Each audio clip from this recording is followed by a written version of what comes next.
Καλησπέρα, ονομάζομαι Γιαννιάς Βασίλειος και θα ήθελα και εγώ με τη σειρά μου να πω τη γνώμη μου για την θέση των νέων στην Ευρώπη και πώς βλέπουν οι νέοι την Ευρώπη στις μέρες μας. Πιστεύω, από τότε που μπήκα στο Πανεπιστήμιο, ότι η Ευρώπη έχει προσφέρει πολλά στους νέους.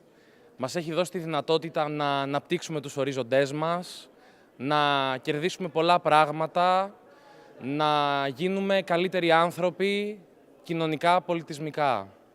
Σίγουρα η οικονομική κρίση έχει αποθήσει μέρος της νεολαίας από την Ευρώπη, έχει δημιουργήσει ένα ρήγμα μεταξύ της Ευρώπης και των νέων. Παρ' όλα αυτά, θεωρώ ότι οι νέοι είναι η κινητήριος δύναμη της Ευρώπης, της Ευρωπαϊκής Ένωσης. Είναι αυτοί που θα δώσουν το εναρκτήριο λάκτισμα για να μπορέσει η Ευρώπη να πάει ένα βήμα μπροστά.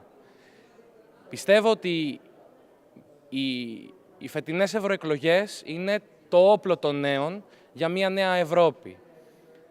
Οι νέοι, ως η κινητήριος δύναμη της Ευρώπης, με την κίνησή τους αυτή, να ψηφίσουν δηλαδή στις ευρωεκλογές, θα δώσουν ένα ηχηρό μήνυμα σε αυτούς που θεωρούν ότι η Ευρώπη στις μέρες μας καταρρέει. Η Ευρώπη δεν καταρρέει και από την μάχη την οποία δίνει θα βγει πιο δυνατή, πιο σίγουρη.